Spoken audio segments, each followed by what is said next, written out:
hal ini dibiarkan adanya caci maki, apalagi di ruang publik, bagaimana dengan moral anak-anak cucu kita nanti? Moral anak-anak kita lebih bagus dari moral Anda sebagai senior gitu. Bukankah negara ini Pancasilais? Kenapa keadilan susah betul diperoleh? Dia tidak berpikir, dia intuisi melihat keadaan. Anak umur 12 tahun, dia tahu bahwa seluruh kegiatan seminggu ini bertumpu pada peristiwa di Departemen Keuangan. Dia tahu bahwa Pak Jokowi hanya bilang supaya jangan pamer-pamer keuangan, kemewahan. Dia protes, dia bilang ini bukan soal pameran, ini sistemnya. Anak itu moralnya lebih tinggi dari Anda itu sebagai senior. Iya. Jadi saya kasih kritik bahkan ke pembuat undang-undang, Anda nggak baca sejarah intelektual dari demokrasi, dari hukum itu. Yeah. Itu pentingnya di Fakultas Hukum diajaran intellectual history, legal philosophy. Jadi kalau saya layani pertanyaan begini, itu saya cuma bayangkan kalian di Fakultas Hukum belajar apa itu? Kalian belajar undang-undang bukan hukum.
Terus ini dua pertanyaan terakhir ahli ya.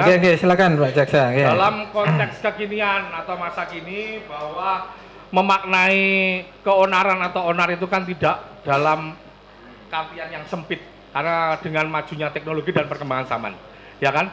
Yang ingin saya tanyakan, apakah keonaran atau keributan itu di dunia maya, medsos tadi, seperti yang saudara pernah saya tanyakan tadi, itu harus sifatnya itu harus fisik? Itu pertanyaan saya. Harus fisik atau enggak? Huru hara, pukul-pukulan, bakar-bakaran kayak gitu, ributan di dunia medsos, maya antara pro kontra, itu apakah bisa memenuhi kualifikasi keonaran atau onar? Itu namanya faulty reasoning, namanya red herring gitu. Bisa di Indonesia kan? Bisa, Anda bisa. Saya ajarin sedikit. Istilah filsafat saja harus diterangkan. Saya ajarin sedikit ya. Ini lagi sibuk orang nyari kambing hilang itu. Tiba-tiba sebelah sana datang tukang jual obat bilang bahwa saya jual obat yang bisa saudara masuk surga. Maka Anda pindah dari kerumunan ini, pindah ke situ. Itu namanya red herring. Mengambil atensi lain dari hal yang lagi dipercakapkan. Anda lakukan faulty argument itu. Anda sendiri bilang itu dunia maya. Lalu Anda bilang mesti ada kegiatan fisik nggak di dunia maya? Bagaimana mungkin dunia maya ada kegiatan fisik? Kan saya melihatnya kan itu kan tidak boleh dimaknai sempit sekarang dengan perkembangan teknologi dan sudah sebentar. Ini terakhir ini. Silakan terakhir. Dari saya. Ini kembali lagi tentang keonaran tadi, pro kontra. Ya. Dari segi bahasa, menurut saudara, apakah bentuk suatu keonaran atau onar? Terus berikutnya, ini ahli filsafat ya, ini. Kegaduhan di medsos, apakah bisa diartikan sebagai bentuk keonaran? Itu aja penegasan saja. Penegasan, ya. Hukum itu dilakukan dengan dua maksud. Pertama, menuntut keadilan dengan segala macam versi. Kedua, menguji keadilan itu. Karena itu ada peran devil's advocate, advocatus diaboli, bahasa Latinnya. yang memang tugasnya membuat keonaran. Anda lakukan hal yang sama, ini semua keonaran.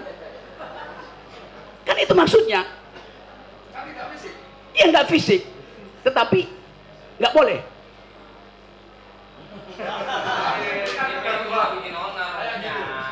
Yang Anda maksud keonaran itu kalau menyebabkan akibat material. Di mana ada akibat material orang keonaran di dunia maya tuh. You are playing that. Saya cukup, Pak Jaksa. Ada lagi dari yang lain? Ada. Menambahkan? Baik, saya menambahkan. Singkat saja. Ya, baik, tadi ahli menyinggung sedikit tentang pendapat bahwa ada penjelasan ahli bahwa Presiden Jokowi itu tidak paham Pancasila. Ya. Lalu kalau kita melihat bahwa pengertian dari segala sumber hukum di Indonesia itu Pancasila, apakah ahli sependapat dengan itu? Sumber dari segala sumber hukum adalah Pancasila di Indonesia. Bukan saya sependapat, faktanya memang begitu. Oke, baik. Tapi saya tidak sependapat kalau saya bikin kajian filosofi bahwa Pancasila itu sumber dari segala sumber hukum. Itu yang menyebabkan kalau saya pakai parameter itu, seluruh peristiwa reasoning kebijakan Jokowi tidak fit and proper dengan sumber segala sumber hukum itu. Baik, enggak. Saya hanya menanyakan apakah sumber dari segala sumber hukum di Indonesia adalah Pancasila, itu sudah menjadi pedoman. Ya, baik, baik. Artinya bahwa dalam kehidupan bernegara, berbangsa, bermasyarakat, berbangsa dan bernegara, semua warga negara Indonesia harus berdasarkan Pancasila. Oke. Salah satu butir pelaksanaan dari Pancasila adalah salah satunya saling menghormati sesama manusia. Baik. Nah, dihubungkan dengan penjelasan ahli bahwa tadi dikatakan bahwa hoax itu bukan kejahatan, orang saling caci maki di dalam ruang publik sekalipun, di media sekalipun, itu biasa-biasa saja, boleh-boleh saja. Yang saya tanyakan, kalau itu menimbulkan suatu hal yang pada akhirnya tadi saling dendam, saling caci maki, saling bermusuhan, ada pro dan kontra. Bagaimana dengan kehidupan bangsa kita? Bagaimana dengan pendidikan moral bangsa kita? Kita ini yang senior-senior ini kan memberikan edukasi kepada yang junior-junior. Kalau hal ini dibiarkan adanya caci maki, apalagi di ruang publik, bagaimana dengan moral anak-anak cucu kita nanti? Moral anak-anak kita lebih bagus dari moral Anda sebagai senior gitu. Saya terangkan ya, saya terangkan. 3 jam lalu seorang anak SD umur 14 tahun wawancara saya di ruang rapat situ. Dia anak SMP, matanya cacat. Dia mendengarkan seluruh podcast saya tentang keadilan. Dan dia bilang begini, saya umur 14 tahun, tapi saya mau protes kenapa negara ini terus menerus tidak dia pakai bahasa, bukankah negara ini Pancasilais? Kenapa keadilan susah betul diperoleh? Dia tidak berpikir, dia intuisi melihat keadaan. Anak umur 14 tahun, dia tahu bahwa seluruh kegiatan seminggu ini bertumpu pada peristiwa di Departemen Keuangan. Dia tahu bahwa Pak Jokowi hanya bilang supaya jangan pamer-pamer keuangan, kemewahan. Dia protes, dia bilang ini bukan soal pameran, ini sistemnya. Anak itu moralnya lebih tinggi dari Anda itu sebagai senior. Iya. Dari mana saudara mengatakan bahwa itu moralnya lebih tinggi dari saya? Dari cara dia memprotes. Apakah saya memprotes saudara? Anda bertanya seolah-olah moral mereka itu harus Anda didik. Saya menanyakan. Anda bilang tadi, kita senior mesti mendidik anak-anak ini. Loh, dia udah lebih pinter moralnya daripada senior. Saudara ahli tadi mengatakan bahwa tadi saudara seperti mencontohkan pertanyaan teman saya tadi. Ada kambing hilang sama orang yang jualan jamu, ya kan? Mengalihkan seperti, mohon maaf Bapak. Sebentar, biar gini aja to the point aja. Pertanyaan tadi udah terserah. Jadi saya hanya bertanya, saudara ahli masih berpendapat bahwa saling mencaci, saling memaki, memancing opini publik yang menimbulkan pro kontra di area publik. Gini ya. Konteksnya karena informasi tertutup, hoax timbul. Sudah berkali-kali tadi disampaikan ahli. Ya. Oke, sekarang satu lagi pertanyaan.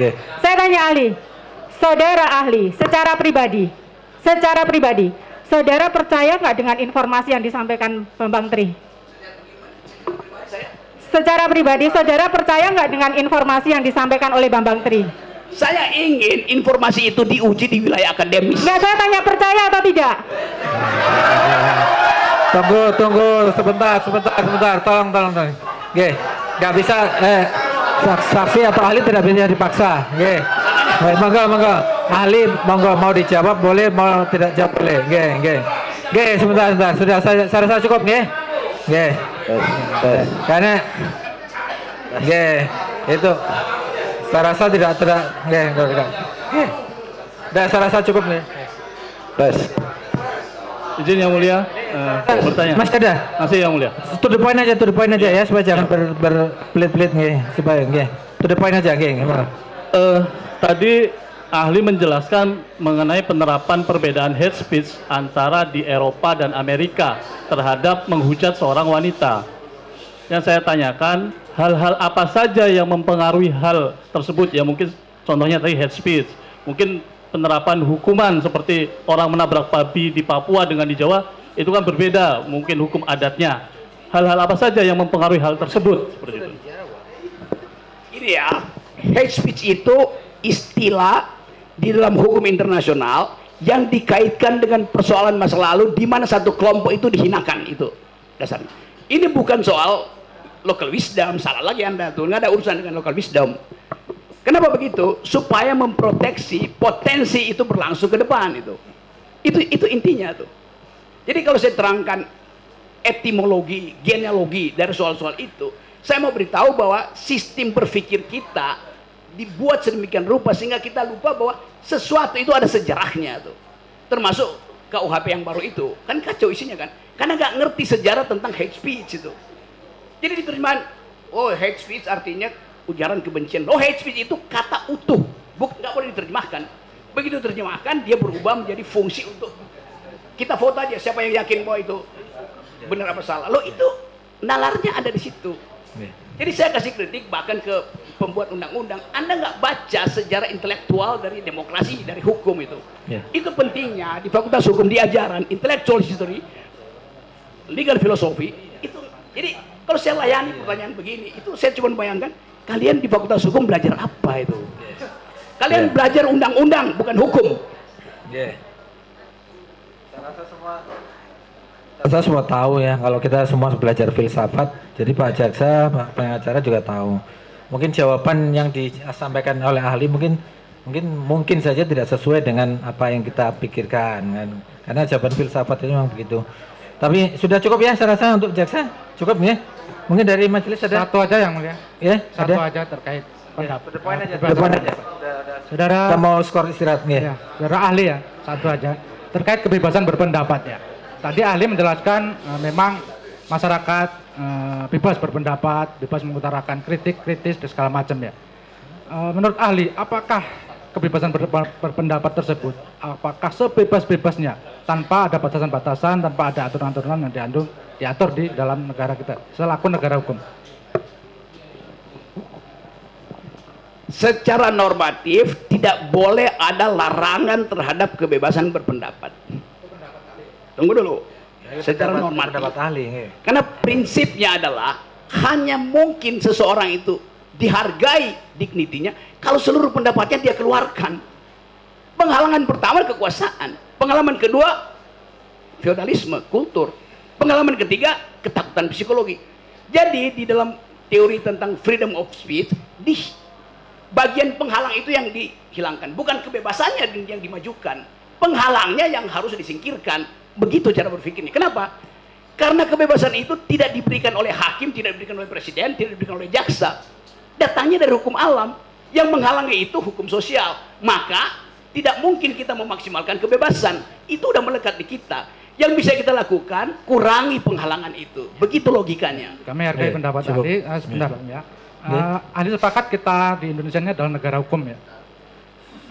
Nah, bahwa ada suatu aturan hukum lah tertentu tentang pembatasan berpendapat ya. Nah, sebagai ahli filsafat dan saya juga ingin tahu apa dari tujuan dibuatnya pembatasan terkait kebebasan berpendapat berdasarkan pasal 28 huruf C Undang-Undang Dasar. Ini pertanyaan 30 tahun lalu waktu saya masih jadi penasihat Buyung Nasution itu soal beginian. Gini, pasal yang mengatur kebebasan berpendapat itu untuk memaksimalkan kebebasan berpendapat, bukan untuk menghalangi. Karena ada ABCD segala macam yang sering disebut Egy Sujana. Jadi kalau semakin diatur kebebasan itu, semakin nilai pendapatnya semakin kurang. Jadi diatur sedemikian rupa supaya kebebasan berpendapat yang datangnya dari human dignity diwariskan oleh alam semesta melalui fatwa Tuhan atau hukum alam itu jangan dihalangi oleh hal-hal yang sifatnya politis, kultural, macam-macam.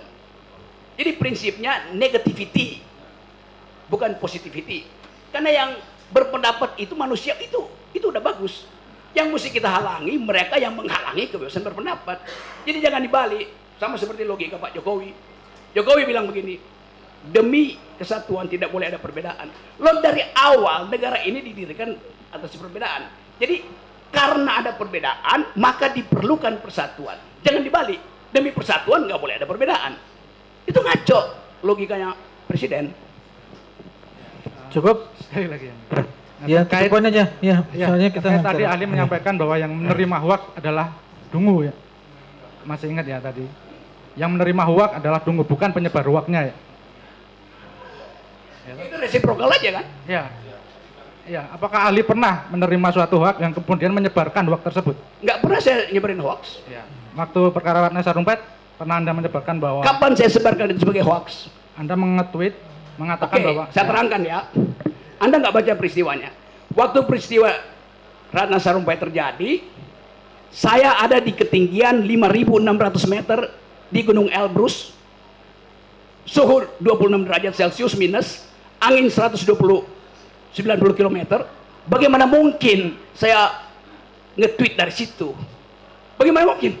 Saya ganti SIM card pakai Rusia. Di mana saya sebarin? Apa yang saya lakukan? Anda artinya nggak baca juga keterangan saya di pengadilan. Orang bilang saya nyebar hoax. Saya rasa ini udah di luar konteks ya. Lain. Yeah. Bagaimana Yeah. coba? Oke. Saya rasa cukup nggih dari Jaga.